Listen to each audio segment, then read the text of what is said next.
الحمدللہ رب العالمین والصلاة والسلام علی سید المرسلین وعلی آلہ وصحبہ اجمعین، اما بعد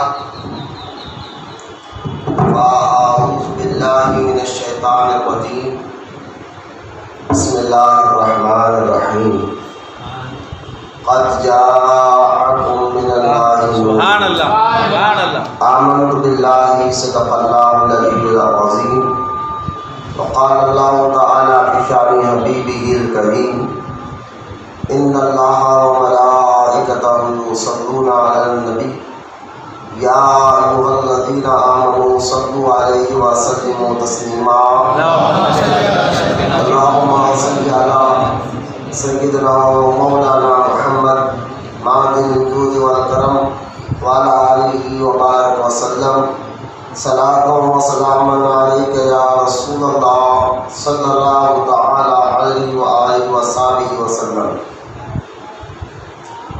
معزز سامعین، السلام علیکم ورحمۃ اللہ وبرکاتہ۔ وعلیکم السلام ورحمۃ اللہ وبرکاتہ۔ آج کا یہ انشاءاللہ آج سے دفتر والی اجتماع ہوگا، بالخصوص ہم حضور اکرم نور مجسم رحمت عالم صلی اللہ علیہ وآلہ وصحبہ وسلم کی سیرت مبارکہ کے اہم گوشوں پر بات کریں گے، کیونکہ آج کو بھی 30 سفر ہے، چاند کی 30 تاریخ ہے، 30 سفر ہے، کل چاند کی پہلی تاریخ ہے، تو انشاءاللہ تعالی آج ہی سے ہم جو ہے کچھ میلاد النبی، کیونکہ یہ جو 12 دن ہے کل سے جو شروع ہو گئے، پہلی تاریخ سے 12 ربیع الاول، جس کو ہم میلاد النبی صلی اللہ تعالی وسلم کہتے ہیں، اس کو بعض لوگ کچھ اسلامی بہنیں عورتیں بھی جو ہے نا 12 وفات کہتے ہیں۔ عاشقوں کے نزدیک یہ کہنا بید بھی ہے، اس کو 12 وفات کا مہینہ نہیں کہنا چاہیے، یا 12 ربیع الاول کا مہینہ کہے یا میلاد النبی کا مہینہ کہے۔ تو ایک تو یہ بات ہوتا ہے، اس کو میلاد کا مہینہ کہنا ہے، مولد نبی کا مہینہ کہنا ہے، اور دوسرا یہ کہ اس مہینے میں کہ جو محافل ہوتے ہیں اس کے اعتراضات پر ہم کچھ سیکھیں گے انشاءاللہ جواب دینے کے لیے۔ اور ایک بات یہ کہ میں انشاءاللہ بھی کہوں گا شیخ جیلانی سے کہ وہ ہم ایک کام کرنا چاہ رہے ہیں خانقاہ خاتمیہ محبوب اولیاء کی جانب سے، کہ کل سے لے کے 12 ربیع الاول تک روزانہ آپ جتنی مرتبہ درود پڑھتے سکے پڑھے۔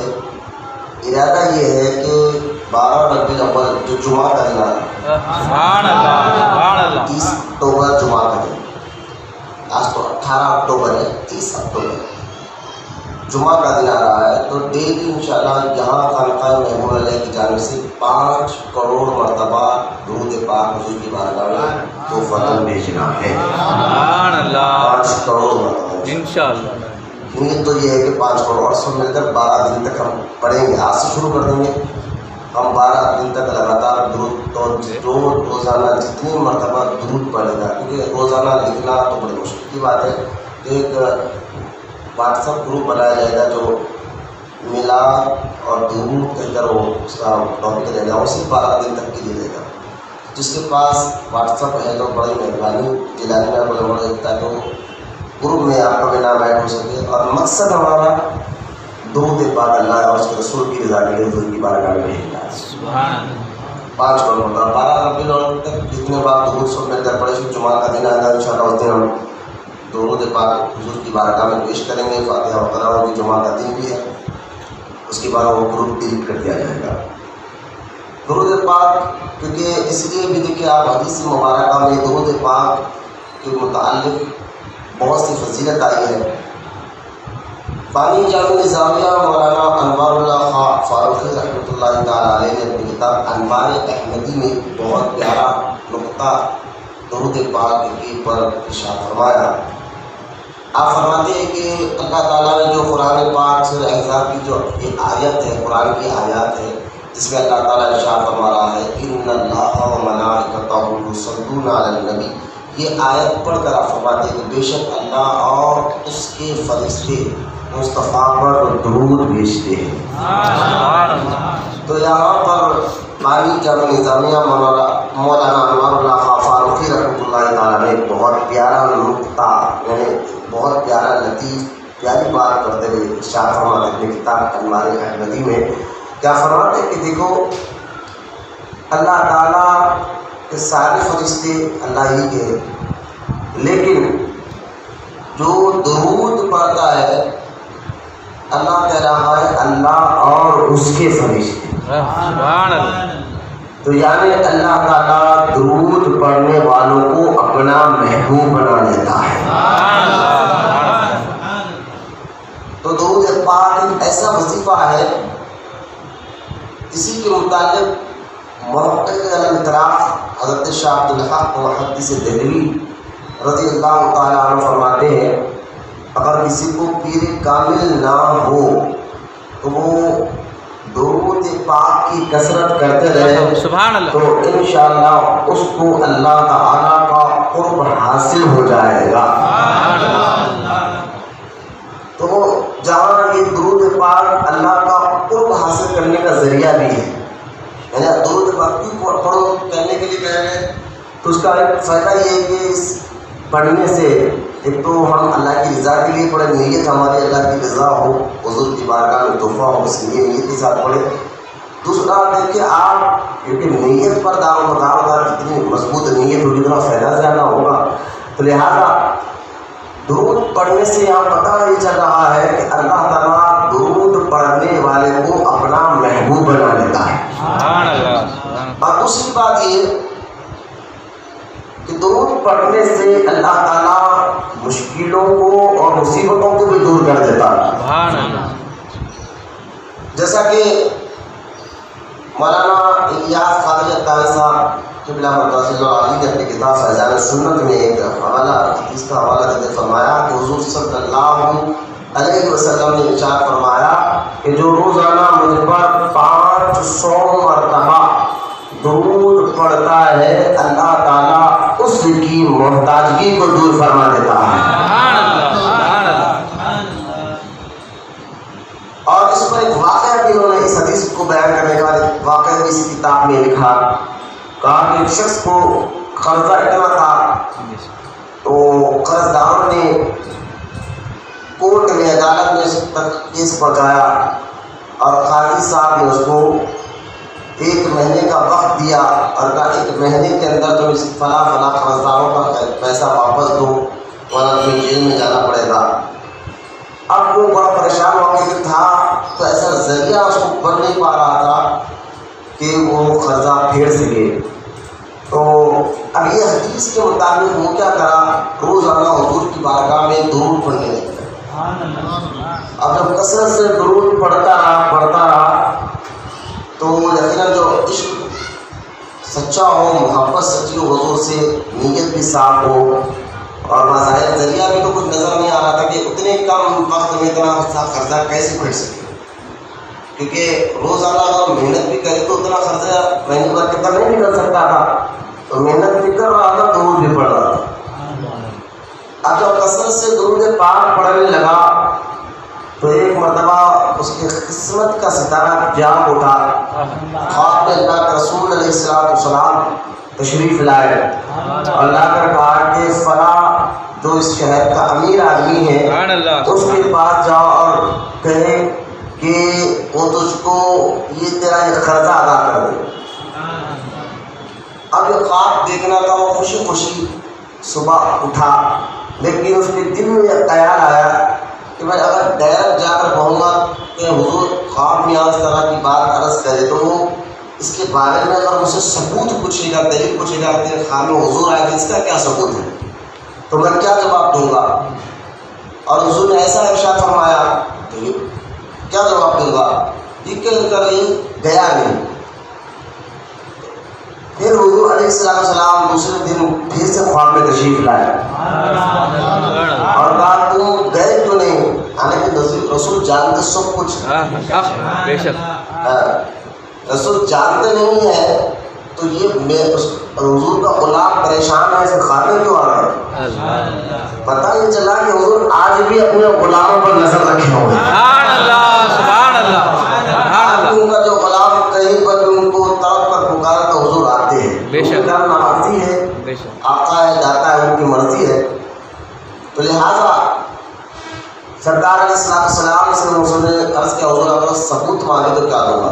تو کہا جاؤ اس سے کہنا کہ تم روزانہ 100 مرتبہ درود پڑھتے ہو، یہ راز اللہ جانتا ہے اور رسول جانتا ہے اور وہ جانتا ہے اور کوئی نہیں جانتا، لیکن فلاں دن اس نے رات میں درود نہیں پڑھا۔ سبحان اللہ۔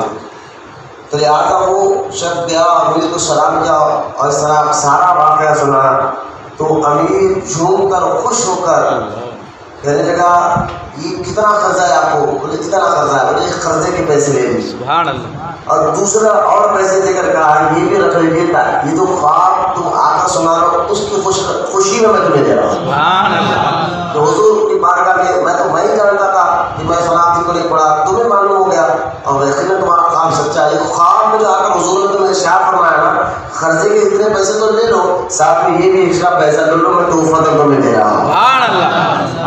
اب یہ عدالت میں یہ واقعہ پہنچا، جج قاضی صاحب نے کہا کہ تم نے یہ سارا قرضہ کیونکہ تمہارے ظاہری طور پر ذریعہ نہیں تھا تمہارا اور 1 مہینے کے اندر تو تم لا نہیں سکتے تھے، اگر دن رات محنت بھی کرتے تھے تو قرضہ لا نہیں سکتے تھے، تم نے یہ سارا 1 مہینے کے اندر اندر تم نے پیسے کیسے جمع کر لیا؟ تو اس عاشق نے سارا واقعہ سنایا۔ تو جب یہ واقعہ سنا تو قرضدار بھی اس واقعے کو سنے اور سن کر انہوں نے اس غریب پر اپنا قرضے کو معاف کر دیا۔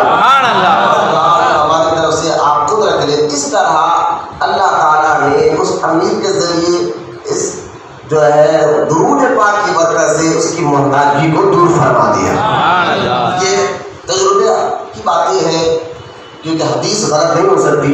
حضور علیہ السلام نے جو ارشاد فرمایا کہ روزانہ 500 مرتبہ جو مجھ پر درود پڑھتا ہے اللہ تعالیٰ اس کی محتاجگی کو دور فرما دیتا ہے۔ دیکھیں آپ ایک روایت میں ہے کہ درود پڑھنے سے بندہ اللہ کے محبوب بن جاتا ہے، ایک روایت میں ہے کہ درود پڑھنے سے اللہ تعالیٰ جو ہے اس کو محتاجگی کو دور فرما دیتا ہے۔ بلکہ ایک اور روایت میں ہے کہ ایک شخص جو ہے حضرت سیدنا سفیان ثوری رحمۃ اللہ تعالیٰ علیہ فرماتے ہیں میں کعبے کا طواف کر رہا تھا تو میں نے دیکھا کہ ایک نوجوان آدمی ہے کعبے کا طواف کر رہا ہے، ہر قدم پر قدم اٹھاتا ہے پھر آگے درود پڑھتا ہے، پھر قدم اٹھاتا ہے پھر درود پڑھتا ہے۔ تو اس کے اس مسئلے کو میں نے غور سے سنا دیکھا، اس کو کہا کہ تو جب سے تو طواف کر رہا ہے قدم قدم پر درود پڑھ رہا ہے اور دعائیں ہیں مصنون دعائیں، وہ نہیں کہ درود پڑھنے کی خاص وجہ کیا ہے یہ بتا؟ تو وہ نوجوان کہتا ہے حضور میں اپنے گھر سے والد صاحب کے ساتھ حج کرنے کے ارادے سے نکلا تھا، راستے میں میرے والد صاحب کی طبیعت بڑی بگڑی اور ان کا انتقال ہو گیا، وہ مر گئے اور ان کے مرنے کے بعد ان کا چہرہ بالکل سیاہ اور کالا پڑ گیا تھا۔ وہ نوجوان کہتا ہے میرے والد صاحب کے چہرے کو دیکھ کر مجھے خود حیا آنے لگی کہ ایسی کون سی خطا تھی جس کی وجہ سے ان کا چہرہ سیاہ اور کالا ہو گیا ہے۔ میں افسوس کرتا رہا، دعائیں کرتا رہا اللہ تعالیٰ کی بارگاہ میں۔ پھر میں نے دیکھا ایک گھوڑے پر ایک شخص تشریف لائے اور مجھ سے کہا کہ تیرے والد کے چہرے سے کفن کو ہٹا۔ جب میں نے کفن ہٹایا تو اس گھوڑ سوار شخص نے اپنا نورانی ہاتھ چہرے پہ پھیرا، وہ چہرہ میرے والد کا چمک اور دھمکنے لگا۔ پھر وہ گھوڑے پہ بیٹھ کر جانے لگے۔ میں نے ادب عرض کیا آپ ہو کون جو اس بڑے جنگل میں آئے ہیں؟ اور میرے والد صاحب اس کیفیت کو دیکھ اور ہاتھ بھی پھیلا دیا اور جو ہے جا بھی رہے ہیں۔ تو انہوں نے کہا تو مجھے نہیں پہچانا، میں تیرا رسول محمد رسول اللہ، میں تیرا رسول محمد رسول اللہ ہوں صلی اللہ علیہ وسلم. اور یہ تیرے والد کو جو یہ مقام رہا ہے، جو میں نے آ کر کے چہرے کو یعنی یوں سمجھی سرکار نے بخشش ہی کرا دی ہے، تو اس کی وجہ یہ ہے کہ تیرے والد مجھ پر کثرت سے درود پاک پڑھا کرتا تھا. جہاں درود پڑھنے سے اللہ کا محبوب بنتا ہے بندہ، جہاں درود پڑھنے سے اللہ تعالیٰ اس کی محتاجی کو دور فرما دیتا ہے. یوں سمجھیے دوا ایک ہے، ساری بیماریوں کا علاج اس میں ہے.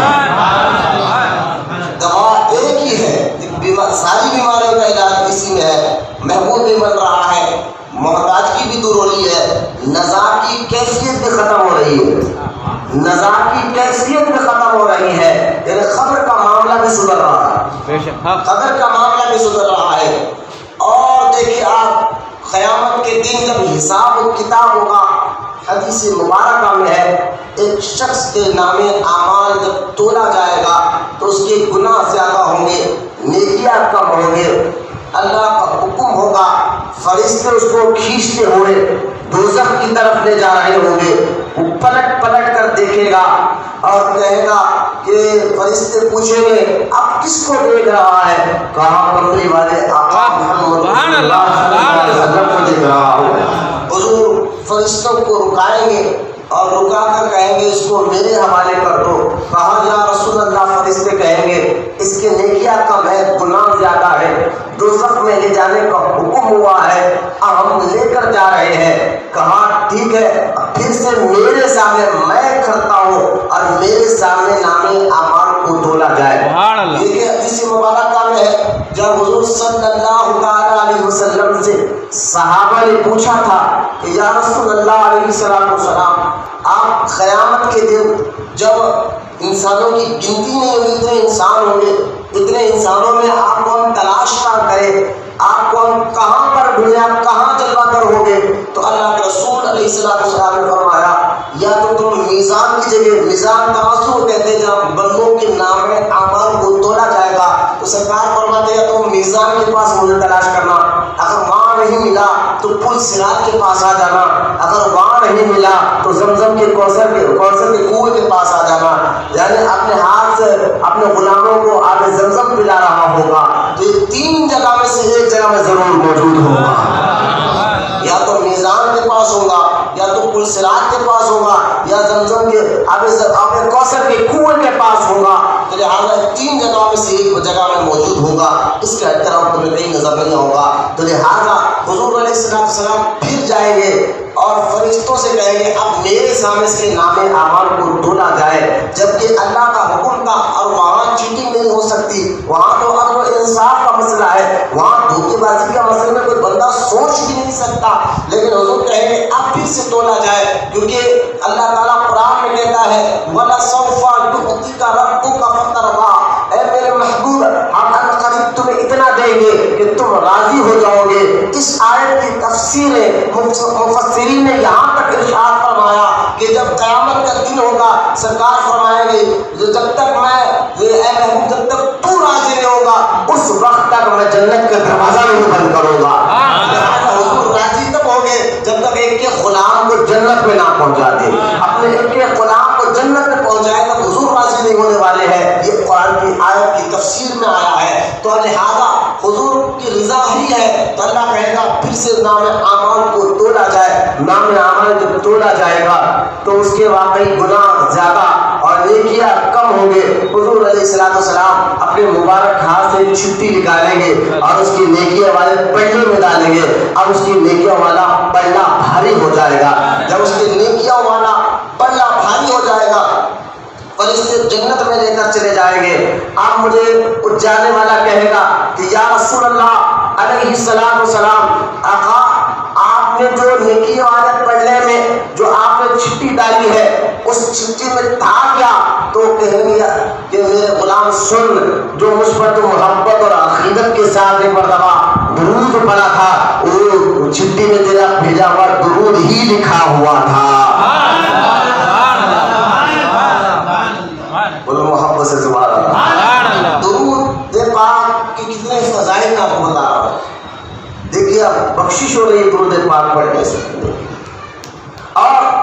یہاں ایک سوال یہ ہوتا ہے حدیث مبارکہ میں، بھئی اللہ تعالیٰ ہر چیز کا جاننے والا ہے، جس کو عالم الغیب والشہادہ کہتے ہیں، اس سے کوئی چیز چھپی نہیں ہے۔ آپ یہ نہ سوچئے جو فرشتے یہاں بیٹھے ہوئے ہیں جو ہمارے گناہ نیکیاں لکھ رہے ہیں، کیا اللہ یہ فرشتوں کا محتاج ہے؟ نہیں، بلکہ یہ یوں سمجھے کہ بادشاہ ہو اور سارے وزیر اس کے کام کر رہے ہو، بغیر بادشاہ کے علم میں لائق کوئی کام ہو ہی نہیں سکتا۔ یہ تو دنیا کا ایک معاملہ ہے، یہ ساری کائنات کا بادشاہ ہے، اس کو ہر چیز کا علم ہے۔ اللہ بغیر فرشتوں کے بتائے ہوئے سے بھی جانتا ہے کون کیسا عمل کر رہا ہے۔ جب اللہ ہر چیز کا جاننے والا ہے، یہ ہمارا ایمان اور عقیدہ ہے، لیکن پھر کیا اللہ تعالیٰ کو یہ نہیں معلوم تھا کہ اس کی ایک نیکی والی چھٹی محبوب کے پاس ہے؟ سبحان اللہ، سبحان اس اللہ۔ کی ایک نیکی والی چھٹی محبوب کے پاس ہے۔ ہمارا ایمان اور عقیدہ یہ ہے کہ اللہ کو معلوم تھا، پھر معلوم تھا تو اللہ تعالیٰ پہلی بار جب اس کے نام عمل توڑ رہا تھا تو حضور سے کہہ کر اور چھٹی اس میں ڈال دیتا، پہلے ہی جنت میں پہنچا دیا جاتا۔ لیکن یہ کیوں کہ پہلے تولا جائے اور چھٹی کا کوئی ذکر نہیں ہے، پھر اس کو دوزخ میں لے کر جایا جا رہا ہے، پھر حضور اس کو واپس لاتے ہیں، پھر تولا جاتا ہے اور پھر چھٹی ڈالا جاتی ہے، پھر اس کو جنت کی طرف لے جایا جاتا ہے۔ راز اور حکمت کیا ہے؟ تو شاہ عبدالحق محدث دہلوی رضی اللہ تعالیٰ عنہ نے کیا عشق کے جملوں میں جواب دیتے ہوئے کیا پیاری بات کہی ہے، اللہ اکبر۔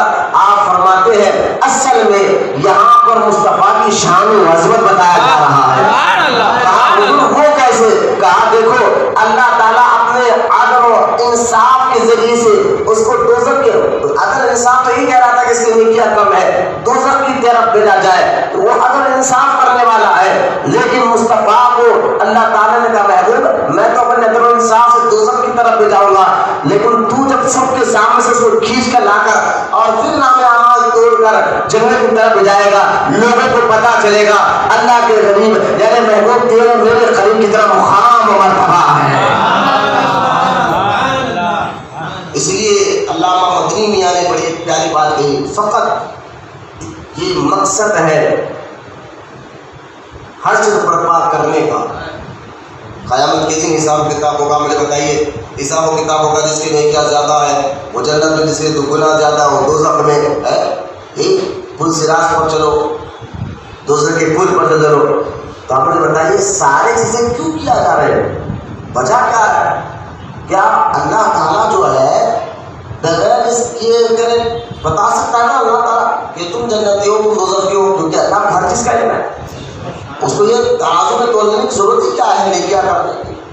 تو لہٰذا نیکیاں کرو، پل صراط پر سے گزرو، یہ سارے چیز کرنے کا مقصد اور منشا کیا ہے؟ جبکہ اللہ تعالیٰ نے سارے کائنات بندے جب آئے قیامت کے لیے اللہ خود جانتا ہے کہ ان میں سے جنتی کون ہے اور دوزخی کون ہے، تو اللہ اپنے عدل و انصاف سے جس کو چاہے جنت میں بھیج دے اور اپنے جو ہے عدل و انصاف سے جس کو چاہے دوزخ کی طرف بھیج دے، جو اس کی مرضی ہے کیونکہ وہ ہر چیز کا جاننے والا ہے۔ لیکن یہ توڑو کیوں جا رہا ہے قیامت کے دن نے کیا اور پل صراط کو گزارا کیوں جا رہا ہے؟ تو علامہ مدنی نے ایک شعر میں جواب دیتے ہوئے کہا فقط یہ مقصد ہے حشر برپا کرنے کا، اصل میں محبوب کی شان محبوبیت دکھانی چاہتے ہیں، حضور کی عظمت کے خاطر حشر برپا کیا جا رہا ہے، حضور کی شان و عظمت لوگوں کو پتہ چلے اور زیادہ معلوم ہو جائے، اس لیے یہ حشر کا میدان حساب و کتاب تولا جاتا ہے۔ تو کہنے کا مقصد یہ ہے درود پاک کے جو بے شمار فضائل اور برکات احادیث مبارکہ میں آئے ہیں وہ آپ کو میں سمجھا رہا تھا کہ جہاں پر درود پڑھنے سے بندہ اللہ کا محبوب بنتا ہے، جہاں پر درود پڑھنے سے اللہ تعالیٰ اس کی محتاجیوں کو دور فرماتا ہے، جہاں پر درود پڑھنے سے اس کی نظار والی کیفیت ختم ہو جاتی ہے، جہاں پر درود پڑھنے سے قیامت کے دن اس کا بخشش کا ذریعہ بن جا رہا ہے اور مغفرت کا ذریعہ بن جا رہا ہے۔ ایک اور حدیث آپ سن لیجئے، روایت میں آتا ہے کہ جہاں درود پڑھنے کا درود پاک، کیونکہ درود پڑھنا ساری زندگی علماء کے پاس اس میں اختلافات ہے، کیونکہ قرآن کی آیت تو یہ درود کے اوپر درود و سلام پر، تو اب کیا ہے تب درود پڑھنا یا فرض ہے یا واجب ہے؟ پلیز ذہن رکھنا، یہ بھی مسئلہ آپ کو ضروری ہے سمجھنے کے لیے، فرض ہے یا واجب ہے؟ کیونکہ قرآن کی آیت ہوتی ہے نا، قرآن کی نص سے ثابت ہو رہا ہے درود پڑھنا، بولو محبت سے سوال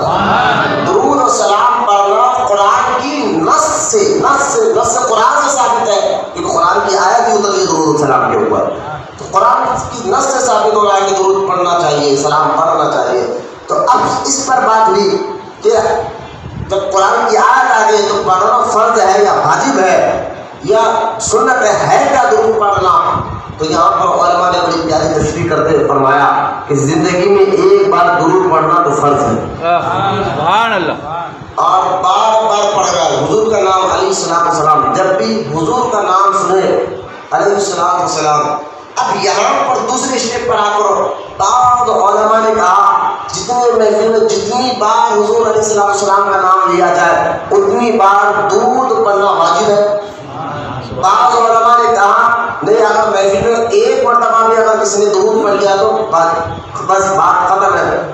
تو لہذا فتوائے رضویہ میں ہمارے اعلیٰ حضرت رضی اللہ تعالیٰ عنہ نے فرمایا ہاں، جب بھی محفل میں جتنی بار حضور علیہ السلام کا نام لیا جائے اتنے بار حضور صلی اللہ علیہ وسلم پر درود پڑھنا واجب ہے، سبحان اللہ، بے شک، اتنے بار درود پڑھنا واجب ہے۔ دیکھیے آپ، ہم فقہ کے مسئلے میں تقلید کرتے ہیں چار اماموں سے کسی ایک امام کی، ساری دنیا بھر میں مسلمان تقلید کہتے ہیں کس کو ہے؟ تقلید کہتے ہیں اس کو ہے کہ جب کسی ایک مفتی کی بات سن کر اس کی بات کو مان کر بغیر دلیل کے اس کی بات کو مان کر اس کے فتوے پہ عمل کرنے کو تقلید کہتے ہیں، ٹھیک ہے؟ تو لہٰذا آج اہل حدیث جو فرقہ ہے وہ کہتا ہم کسی کی تقلید نہیں کرتے، جبکہ وہ خود بھی تقلید کر رہے ہیں۔ اپنے آج کل اپنے اہل حدیث اپنے نام کیا کہ سیلفی لکھتے ہیں، سیلفی کہتے ہیں ان کو جو بزرگوں کے طریقے پہ چلنے والا، تو تم سیلفی کہہ رہے ہو، تقلید کے نام کے آگے لکھ رہے ہو، کہتے ہیں ہم امام اعظم یا چار امام میں سے کسی کی ہم تقلید نہیں کرتے۔ اب اچھا ٹھیک ہو، اگر کوئی وہابی ہم کو مل جائے ہم کسی کی تقلید نہیں کرتے، تو پہلے اس کو پوچھو کہ تقلید کا معنی کیا ہے؟ بولے کسی مفتی کی بات کو سن کے عمل کرنا، اسی کو تقلید کہتے ہیں۔ ہاں، اب تو کہہ رہا ہم کسی کی تقلید نہیں کرتے، ہم نہیں کرتے۔ اچھا تو یہ بتا کون بولے کسی کی تقلید نہیں کرتا؟ بولے ہمارے مولانا ہے، ہمارے مولانا بولے مولانا تو خود ان کی تقلید کر رہا ہے بے شک، اس بات پر کہ ہم کسی کی تقلید نہیں کرتے۔ تھوڑا عقل پر زور دے تو بات ہے کہ وہ لوگ خود تقلید کر رہا ہے، ہمارا مولانا بولے کسی کی تقلید نہیں کرنا۔ ارے خود تو خود مولانا کی بات سن رہا ہوں، تقلید تو خود بھی کر رہا ہے۔ یعنی عقلی طور پر ہو یا فکری طور پر ہو، بندہ تقلید سے آزاد ہو ہی نہیں سکتا۔ اب رہا یہ چار اماموں میں سے جو ایک امام تقلید کرنا ہے، قرآن سے بھی ثابت ہے، حدیث سے بھی ثابت ہے۔ سبحان اللہ۔ اب اس پر میں زیادہ بحث نہیں کرتے ہوئے میں ایک مسئلہ جس کو اس لیے چھیڑا ہوں، امام اعظم ابو حنیفہ رضی اللہ تعالیٰ عنہ کے نزدیک دیکھیں آپ، اگر کوئی بندہ، یہاں پہ کئی بچوں کو میں نے دیکھا ہے سنا ہے، جب فرض نماز اگر امام کے پیچھے جماعت کے ساتھ پڑھا جائے تو ہمارے امام اعظم کے نزدیک امام اعظم کا فتویٰ یہ ہے کہ امام کے پیچھے خیرت کرنا منع ہے۔ بے شک، تو کوئی بھی نماز ہو، فرض نماز، چاہے فجر ہو، ظہر ہو، عصر ہو، مغرب ہو یا عشاء ہو، جب امام صاحب اللہ اکبر کہہ کر رکعت ڈالیں تو پہلی تکبیر اولیٰ کے ساتھ آپ صف میں کھڑے ہیں تو آپ کو حکم شریعت یہ کہ آپ خالی ثنا پڑھ کر خاموش بیٹھیں، بس ثنا پڑھ لیں۔ اس کے بعد اگر کوئی پہلی رکعت ختم ہونے کے بعد آیا دوسری رکعت میں، اور اس وقت اس کو کچھ بھی پڑھنا نہیں، نیت کرنا ہے، بس ٹھہر جانا ہے، پھر آخری ایک رکعت جب اس کو پڑھنا ہوتا ہے وہ کھڑے گا تو وہ ثنا پڑھے گا۔ یہ مسئلہ ذہن میں رکھ لیں، لیکن آپ غور کر لیں، ہمارے امام اعظم ابو حنیفہ رضی اللہ تعالیٰ نے جب یہ فتویٰ دیا تھا اپنے دور میں کہ امام کے پیچھے خیرت نہیں کرنا چاہیے، میرے امام اعظم کے پاس کئی دلیلیں تھیں اس کے اوپر حدیثوں سے، بولے سبحان اللہ۔ اور امام اعظم جو انہوں نے 2 سال امام جعفر صادق سے پڑھا ہے، سبحان اللہ، جنہوں نے انس بن مالک رضی اللہ تعالیٰ کی صحبت میں رہے، سبحان اللہ۔ اور انس بن مالک کون ہے؟ جو خادم رسول اللہ علیہ السلام ہے، سب سے زیادہ حدیثیں جو روایت کرتے ہیں وہ انس بن مالک، ایک ان کا بھی حضرت سیدنا انس بھی ان کا بھی نام آتا ہے رضی اللہ تعالیٰ عنہ۔ حضرت سیدنا انس کی خدمت میں امام اعظم ابو حنیفہ رہے ہیں، تو جو یقیناً جب تابعین صحابی کو انہوں نے دیکھا ہے تو صحابہ سے تو دین سیکھا ہے، بے شک، تو تبھی تو آپ نے فتویٰ دیا ہے۔ یہ اللہ والے فتویٰ اپنی مرضی کے نہیں دیتے، اللہ کی رضا کے لیے دیتے ہیں۔ حضرت امام اعظم ابو حنیفہ رضی اللہ تعالیٰ نے جب یہ فتویٰ دیا تھا اپنے دور مبارک میں کہ امام کے پیچھے خیرت نہیں کرنا چاہیے، اس میں دلیلیں تھی، ثبوت ہے آج بھی ہے۔ تو اس دور کے بڑے بڑے علماء نے ان کو حرم شریف میں روک لیا، مکہ شریف میں آئے تھے، امام اعظم روک لیا، آپ نے یہ کیا فتویٰ دے دیا؟ ادھر سے کم سے 400 یا 500 علماء آ گئے گھر لے، آپ نہیں کیسے کہہ دیا کہ امام کے پیچھے خدمت نہیں کرنا چاہیے. ادھر سے 5 آدمی بولنے لگے تو امام اعظم ابو حنیفہ نے کہا خاموش سنے اور سن کر کہا دیکھیے اللہ تعالیٰ نے ہمارے امام کو مضبوط عطا فرمائی تھی. امام اعظم نے کہا تم 400 لوگ بولے گے تو مجھے سمجھ میں آئے کوئی ایک بولو. اللہ سبحان اللہ. تو انہوں نے آپس میں کہا یہ ہمارے امام ہے یعنی یہ ایک بولے گے. تو امام اعظم نے فرمایا یہ جو بولیں گے وہ تم سب کی بولی ہے. بولے ہاں ان کی ہار تمہاری ہار ان کی جیت تمہاری جیت. فرمایا ہاں. امام اعظم نے فرمایا مسئلہ ہی ختم ہو گیا. سبحان اللہ سبحان اللہ. ابھی تم 400-500 کے آدمی کا جب ایک بنا لو اور ان کی ہار تمہاری ہار ان کی جیت تمہاری جیت تم خود مان رہے ہو تو میں تو یہی کہہ رہا ہوں کہ تمہارے سارا معاملہ امام پر چھوڑ دو. امام تمہاری بارگاہ اللہ کی بارگاہ میں پہنچا دے گا. سبحان اللہ. بولے ارے خاموش کرو اور امام کے پیچھے تابع کر رہا. تو یہ کل اپنے دلائل اپنے بہت سے دیے سمجھا کہ پھر اس کے بعد حدیثیں بھی ہے کہ حضرت عمر بن خطاب رضی اللہ تعالیٰ عنہ فرماتے ہیں کہ امام کے پیچھے خدمت کرنا میں چاہتا ہوں اس کے منہ میں پتھرے ہو. خاموش رہو امام کے پیچھے. نماز فرض نماز کے لیے میں بتا رہا ہوں مسئلہ. امام کے پیچھے قابل بیٹھنا.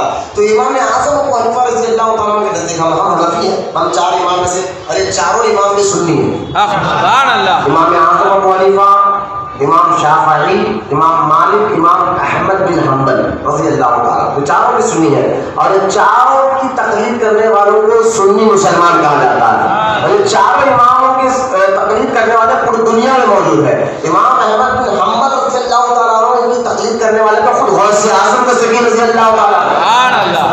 غوث پاک حنبل ہے. تو امام اعظم ابو حنیفہ رضی اللہ تعالیٰ عنہ کا فتویٰ یہ ہے کہ اگر کوئی بندہ ظہر کی نماز پڑھ رہا ہو اور دوسری رکعت میں قاعدے میں بیٹھا ہو اور اتحیات پڑھ لیا, اتحیات پڑھنے کے بعد اگر کسی نے درود پڑھ لیا بھول کر تو امام اعظم ابو حنیفہ رضی اللہ تعالیٰ عنہ نے فتویٰ دیا کہ ایسا شخص آخری میں سجدہ سہو کرے گا.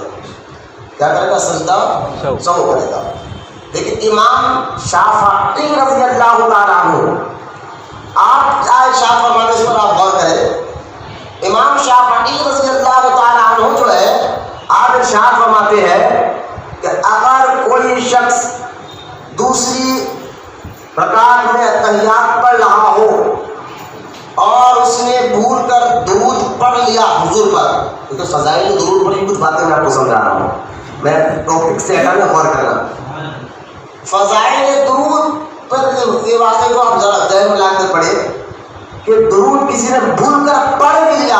امام شافعی کہتے ہیں ڈرنے کی ضرورت نہیں, پورا مکمل درود پڑھ کر اٹھے اور اس کو سجدہ سہو کرنے کی ضرورت نہیں ہے.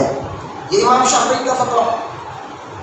اب ایک بزرگ نے دیکھا یار یہ دونوں امام بھی ہمارے, لیکن امام اعظم کہتے ہیں کہ سجدہ سہو کرو آخر میں, امام شافعی کہتے ہیں سجدہ سہو مت کرو درود پڑھ لو. اب مسئلہ کیا ہے؟ وہ اللہ کے نیک بندے تھے, اللہ کا ولی تھے. اسی مسئلے پر غور کرتے کرتے ان کو نیند لگی. خواب میں اللہ کے رسول علیہ السلام تشریف خواب میں اللہ کے رسول علیہ السلام تشریف فرما ہے اور دیکھا کہ سیدھے بازو امام اعظم ابو حنیفہ بیٹھے ہیں.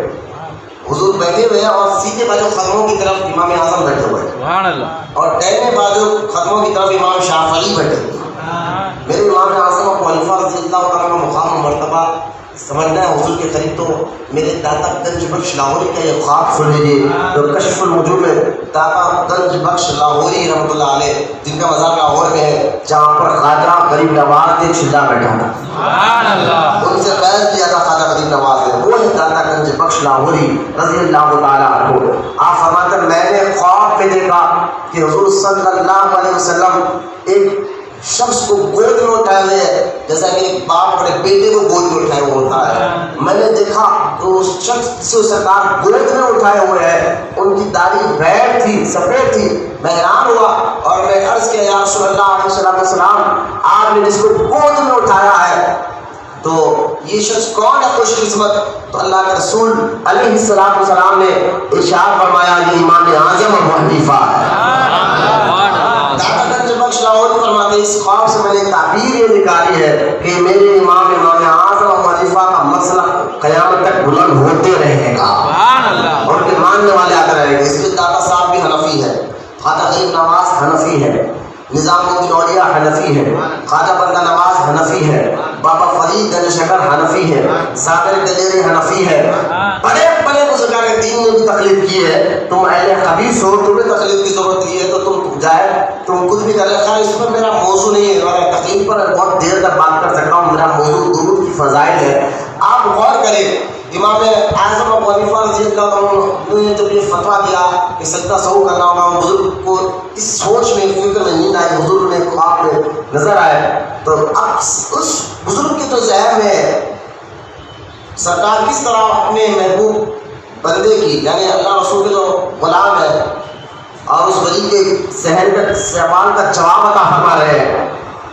وہ کہتے ہیں میں نے خواب دیکھا، اللہ کے رسول علیہ السلام نے پہلے امام شافعی سے پوچھا کہ امام شافعی تم نے یہ کیوں فتویٰ دیا، اور امام شافعی سید بھی ہے، سبحان اللہ، سید بھی ہے. کیا بیٹا تم نے یہ کیوں فتویٰ دیا کہ اگر کوئی اتحیات میں ظہر میں اتحیات میں بیٹھا ہو اور درود پڑھ رہا ہو بھول کر تو تم نے فتویٰ دے دیا کہ درود پڑھ لیا جائے اور آخر میں سجدہ سہو کی ضرورت نہیں ہے، اس کی کیوں آپ نے ایسا فتویٰ کیوں دیا؟ تو امام شافعی نے کہا کہ یا رسول اللہ علیہ السلام، جب میں نے دیکھا بندہ تحیات میں پڑھ کر آپ پر درود پڑھا ہے، وہ بھی آپ پر درود پڑھ رہا ہے، سبحان اللہ، تو میں نے کہا جب آپ پر درود پڑھ رہا ہے تو نماز خراب کیسے ہو سکتی ہے؟ تو لہٰذا میں نے کہا سجدہ سہو کی ضرورت نہیں، درود پڑھ لو، کیونکہ درود ہی تو پڑھ رہا ہے، درود ہی تو پڑھ رہا ہے.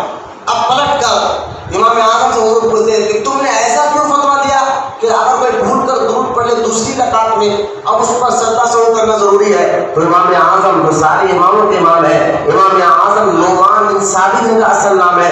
امام اعظم ابو حنیفہ رضی اللہ تعالیٰ عنہ فرماتے ہیں کہ یا رسول اللہ علیہ السلام، یقیناً آپ پر وہ درود ہی پڑھ رہا تھا لیکن حضور بھول کر پڑھ رہا تھا، اور مصطفیٰ جان رحمت آپ بھولنے کی چیز نہیں ہے، سبحان اللہ، سبحان اللہ، آپ بھولنے کی چیز نہیں ہے. اس بات پر ہمارے آیات تو جس پر درود پڑھا ہے مصطفیٰ جان رحمت وہ بھولنے کی چیز نہیں ہے، ان کو یاد رکھ کر درود پڑھنا چاہتا ہے. یہ امام اعظم ابو حنیفہ. تو درود پاک کے متعلق کہیں محفل میں جب کہ حضور کا نام سنیں صلی اللہ علیہ وسلم ضرور پڑھ لیا کرے، کیونکہ ہمارے فتوائے رضویہ میں ہی ہے کہ درود پڑھنا واجب ہے. اگر کوئی نہ بھی پڑھے تو کوئی گناہ کر نہیں ہوتا ہے. بعض مفتیوں نے فتویٰ یہ بھی دیا ہے کہ ایک بار اگر پڑھ لے تو ٹھیک ہے، لیکن ہم عاشق ہیں، ہم بار بار درود پڑھتے رہیں، کیونکہ درود کی ایک اور فضیلت یہ بھی ہے جو ایک بار درود پڑھتا ہے اللہ تعالیٰ اس کے 10 گناہوں کو معاف فرما دیتا ہے، اس کو 10 نیکیاں عطا فرماتا ہے اور اس کے 10 درجات کو بلند کر دیتا ہے. ایک بار درود پڑھنے سے 10 نیکیاں 10 گناہ معاف ہوتے ہیں اور اس کے 10 درجات کو اللہ تعالیٰ بلند کر دیتا ہے.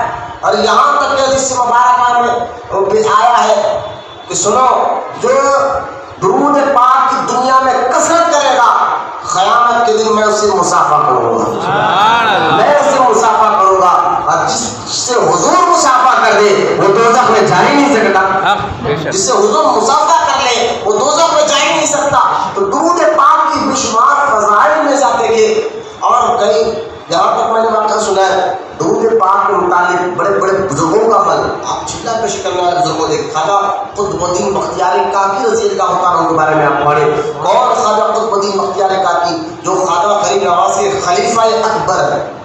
خواجہ غریب نواز کے خلفاء میں سب سے پہلے اور بڑے خلفاء خواجہ قطب الدین بختیار کاکی ہے، جو جن کے مرید بابا فرید گنج شکر ہے، اور بابا فرید گنج شکر کے مرید نظام الدین اولیاء، نظام الدین اولیاء کے دادا پیر خواجہ قطب الدین بختیار کاکی رضی اللہ تعالیٰ عنہ کی بھی یہ عادت مبارکہ تھی کہ آپ ڈیلی روزانہ 3000 مرتبہ حضور کی بارگاہ میں درود پاک کا نذرانہ پیش کیا کرتے ہیں. ہمارے بتائیں اتنے بڑے بزرگ ہیں، وظائف بھی پڑھتے ہیں، نماز بھی پڑھتے ہیں، لیکن وقت حاصل کرتے تھے درود پڑھنے کا تو وہ فضول وقت کو برباد نہیں کرتے تھے. یہ اللہ والوں کی خاص خاصیت ہے. وہ فضول وقت اگر بیٹھے تو خالی نہیں بیٹھتے تھے، وہ وقت کی اہمیت کو بھی سمجھتے تھے. جب بھی وقت خالی ہے تو اس کو فضول میں یعنی ٹیٹی ٹاٹا کرتے ہوئے گھنٹوں گھنٹوں گزار دیتے ہیں. تو فضول وقت میں وقت کو برباد نہ کرے. درود پاک کی بے شمار فضائل میں آپ کو بتا رہا ہوں کہ میلاد کا مہینہ شروع ہو رہا ہے تو ہماری مزاج ابھی سے بنے کہ درود پاک کیسا پیارا وظیفہ ہے. ہاں جہاں درود پڑھنے سے اتنے انعامات میں نے آپ کو شروع سے ابھی تک گنوائے ہیں کہ درود پڑھنے والا اللہ کا محبوب بن جاتا ہے، درود پڑھنے والے کی اللہ محبت کو دور فرما دیتا ہے، درود پڑھنے والے کو اللہ تعالیٰ جو ہے نزا کے وقت اس کی کیفیت کو تبدیل کر دیتا ہے. اللہ کے رسول آپ اس کی بخشش کرا رہے ہیں اور خبر میں بھی اس کو فائدہ پہنچاتا ہے. درود پڑھنے والے کو قیامت کے دن میں جو ہے اللہ کے رسول علیہ السلام بخشش کرا کر جنت میں لے جا جائیں گے. اور درود پڑھنے سے گناہ معاف ہوتے ہیں, نیکی عطا فرماتے ہیں, اللہ تعالیٰ جو ہے اس کے درجات کو بلند فرما دیتا ہے. اور دیکھیں درود پڑھنے سے جہاں پڑھنا زندگی میں ایک بار پڑھنا فرض ہے, جب بھی حضور کا نام سنا جائے صلی اللہ علیہ وسلم بار بار کہنا واجب ہے. تو لہٰذا درود کے جتنے فضائل ہیں میں آپ کو سامنے رکھ رہا ہوں. آپ کو ایک واقعہ سناتا ہوں, آپ کو اندازہ ہوگا جہاں درود پڑھنے پر اتنے انعامات ہیں, جو درود نہیں پڑھتا اس پر عذاب بھی ہے. اللہ. اور کیسا عذاب ہے؟ حضور صلی اللہ علیہ وسلم کی دیواروں غور کرو کہ ایک شخص کی خبر کھودی گئی اور وہاں سانپ نکلا. تو لوگوں نے اس خبر مر گیا تھا, سانپ نکلا, لوگوں نے خبر کی مٹی بن گئی, دوسری جگہ خبر کھودی, وہاں سے بھی سانپ نکلا, تیسری جگہ کھودی, وہاں سے بھی سانپ نکلا, چوتھی جگہ کھودی تو وہاں سے بھی نکلا. آخرکار اس سانپ کو بولنے کی اللہ نے طاقت عطا فرمائی. اس سانپ نے کہا تم جہاں بھی کھودو گے میں وہاں آ جاؤں گا. لوگوں نے کہا اس کی وجہ کیا ہے کہ جہاں کھودی تم آ جا رہے ہو؟ تو کہا یہ وہ شخص ہے جو حضور صلی اللہ تعالیٰ علیہ وسلم کا نام سن کر بھی ان پر درود نہیں پڑھتا تھا. درود نہیں پڑھتا تھا. اس لیے دیکھیں آپ جہاں درود پڑھنے کے اتنے انعامات ہیں, تو درود نہ پڑھنے پر بھی کیا کیا سزائیں ہیں. ایک اور حدیث مبارکہ ہے, حضور صلی اللہ تعالیٰ علیہ وسلم فرمایا بتاؤ تم میں سے بخیل آدمی کون ہے, کنجوس آدمی کون ہے؟ تو صحابہ نے پوچھا یا رسول اللہ علیہ السلام جس کے پاس مال و دولت نہیں, جس کے پاس پیسہ نہیں, وہ بخیل ہے, وہ کنجوس ہے. تو اللہ کے رسول علیہ السلام نے فرمایا نہیں, اس سے بڑا بخیل آدمی وہ ہے جس کے سامنے میرا نام لیا جائے اور میرا نام سن کر بھی مجھ پر درود نہ پڑے, وہ بخیل ہے, وہ کنجوس آدمی ہے. میں جہاں پڑھنے کے فائدے بتاؤں, نہ پڑھنے کی بات جو میں آپ کو بتا رہا ہوں. ایک اور حدیث سن لیں, نزہۃ المجالس میں حضرت عبدالرحمن شافعی صبوری رضی اللہ تعالیٰ عنہ کی کتاب نزہۃ المجالس دوسری جلد میں آپ ارشاد فرماتے ہیں, حدیث پاک کو نقل کرتے ہیں, تو اللہ کے رسول علیہ السلام نے ارشاد فرمایا جس نے مجھ پر درود پڑھنا بھول گیا وہ جنت کا راستہ بھول گیا. جنت کا راستہ بھول گیا. درود پڑھنے سے جنت جا ملتی ہے. درود نہ پڑھنے والوں اپنے اندر کی سستی کاہلی کو ختم کرتے ہوئے جب بھی اللہ کے رسول علیہ السلام کا نام مبارک سنے درود پاک پڑھے, خالی ٹائم پہ درود پاک پڑھے. اس لیے ہمارے دادا پیر حضور تاج الشریعہ رضی اللہ تعالیٰ عنہ سے میں نے ان سے سنا ہے لوگوں سے کہ حضور تاج الشریعہ سے جب بھی کوئی آتا اور کہتا حضور ہم پریشان ہیں, گھر میں برکت نہیں ہے, تو آپ اکثر کہتے تھے عصر سے مغرب تک درود پڑھا کرو. اور درود پاک سے گھروں برکت آتی ہے, نحوست ختم ہوتی ہے, پریشانی ختم ہوتی ہے, محتاجی ختم ہوتی ہے, مشکلیں ختم ہوتی ہے, مصیبتیں ختم ہوتی ہے. ارے درود پاک پڑھنے سے کیا مقام اور مرتبہ ملتا ہے, آخری بات سن کر بات ختم کر رہا ہوں. ایک شخص تھا, اس کے 3 بیٹے تھے, 2 بیٹے تھے, اور اس کا مال جو ہے نا بہت زیادہ پیسہ اس کے پاس, دولت وغیرہ بہت زیادہ تھی. تو لہٰذا ایک شخص اس کا جب انتقال ہو گیا تو اس کے بیٹوں نے آپس میں دولت بانٹ لی, لیکن جب ان کے گھر میں مول مبارک بھی تھا, حضور کی داڑھی مبارک کے بال مبارک, مول مبارک بھی تھے. تو لہٰذا اب دونوں بھائیوں نے کہا, وہ مول مبارک 3 تھے, دونوں بڑے بھائی نے کہا کہ ایک بار مول مبارک رکھ لو, ایک وجہ سے ہم آدھا توڑ لیں گے. جب ہر چیز آگے آتی ہم بانٹ رہے ہیں تو اس میں سے آدھا توڑ لیں گے. تو چھوٹے بھائی نے کہا واللہ میں ایسا نہیں کر سکتا, حضور کے مول مبارک کو توڑا نہیں جائے گا. تو کہا تجھے حضور کے مول مبارک سے اتنی محبت ہے تو ایک کام کرے 3 مول مبارک رکھ لے اور ساری دولت دے دے. اس چھوٹے بھائی نے کہا کہ ٹھیک ہے, ساری دولت مجھے دینا تو گوارا ہے, حضور کے یہ مول مبارک سبحان اللہ سبحان اللہ دولت گوارا ہے. یہ بہت اہم فیصلے ہوتے ہیں. عشق منزل پر یہاں اگر بہت کٹھن فیصلہ لینا ہوتا ہے تو نفس کو جو بندہ کچھ لے گا تو سمجھ میں آئے گا کہ معاملہ کیا ہے نا. جو نفس ہو جس کو دنیا کے خواہشات ہو تو کہے گا, وہ تو جان بچانے کے لیے کفر بھی بولنے تیار ہو جاتا ہے. حضور کے بارگاہ میں جو چھوڑ دے. لیکن عاشق ایسے بھی ہوتے ہیں, آگے کہ میں نے آج کے پیپر میں پڑھا ہے, عاشقی کے پیپر میں فرانس میں جو ہے ایک اسکول میں ایک ٹیچر نے حضور کی شان میں گستاخی کا جو ہے پوسٹر بتایا, تو اسی کلاس میں 17 سال کے بچے نے اس کا سر نکالا. آج کا پیپر کی بات بتا رہا ہوں. فرانس میں جو ہے, اور جو آج جو واقعہ میں نے آج پیپر میں پڑھا ہے, اہتمام پیپر میں آپ جا کر دیکھیں, بچے نے ٹیچر کا سر ہی نہیں نکالا. آخر کار مر گیا، پولیس والوں نے اس کو گولی مار کے اس کو مار دیا، لیکن تھا اس کی 17 سال عمر، اسکول کا اسٹوڈنٹ تھا، لیکن حضور کی شان میں گستاخی کرتے ہوئے حضور کے پاس کارٹون اس نے بنایا تھا، اور بنا کر اس نے جب آزاد خیال میں رائے دیتے ہوئے، ارے تم کو آزاد عیسائی ہیں لوگ جو کہتے ہیں آزاد ہونا چاہیے خیالات کی، جیسا کہ جتنا تم آزادی سے جیو، اپنے رائے کا جو ہے آزادی سے خیال کرو، اگر تمہیں اتنا خیال ہے تو تم اپنے کہہ رہے نا آزاد خیال، تو تم عیسائی ہو، عیسیٰ علیہ السلام پر بھی ایسے حرکت کر بتاؤ، وہاں تو قانون بنا ہوا ہے کہ عیسیٰ علیہ السلام کے خلاف اگر یہ کرو گے تو ایسا ہوگا ایسا ہوگا ایسا ہوگا، ان کے خلاف تم جس کو مانتے ہو ان کے خلاف تم برداشت نہیں کر سکتے، وہاں تمہیں آزاد خیال نظر نہیں آتا، اور حضور کی بارگاہ میں یقیناً یہ گستاخی تھی، قلبچی نے سر نکال دیا، عاشق ہر دور میں رہتے اور رہیں گے انشاءاللہ۔ عشق ایسا جذبہ ہے، درود سے پڑھنے سے عشق میں اضافہ بھی ہوتا ہے۔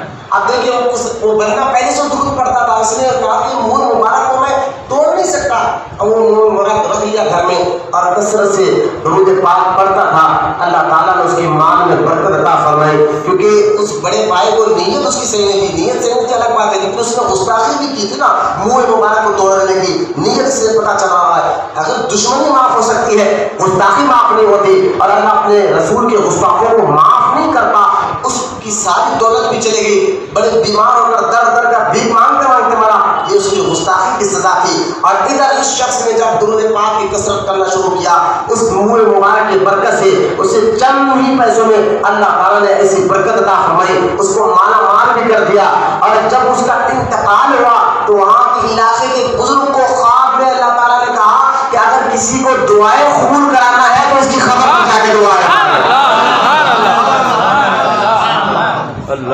یہ درود پاک کی فضیلت، درود پاک، کیونکہ میں اس لیے بار بار کہہ رہا ہوں حضور کی آمد کا مہینہ، اور حضور کی بارگاہ میں یہاں تک کہ آیا ہے کہ فرشتے لے جا کر بڑی پیار اور محبت سے کہتے ہیں آقا فلاں نام لے کر کہتے ہیں، سرکار فرماتے ہیں جب مجھ پر کوئی درود پڑھتا ہے نا درود، تو فرشتے مجھ پر آتے میرے پاس اور نام لے کر کہتے ہیں، اس کا بھی نام لیتے، اس کے ابا کا بھی نام لیتے، فلاں کے بیٹے نے فلاں اس نے یہاں پر درود بھیجا ہے، تحفے کی طرح حضور کی بارگاہ میں پہنچتا ہے۔ درود پاک کے ایک ایسا زبردست وظیفہ ہے جس سے اللہ کا بھی قرب حاصل ہوتا ہے، رسول کا بھی قرب حاصل ہوتا ہے، اور ظاہر بھی پاک ہوتا ہے، باطن بھی پاک ہوتا ہے، روح بھی پاک ہوتا ہے، دل بھی پاک ہوتا ہے، مزاج بھی پاک ہوتا ہے، اور سب سے بڑی بات ہے عشق رسول میں اضافہ ہوتا ہے، محبت رسول میں اضافہ ہوتا ہے۔ اب پڑھنا کون سا چاہیے درود پاک؟ حدیث میں بھی درود آیا ہے، اور درود غوثیہ جو ہم پڑھتے سلسلہ قادریہ والے،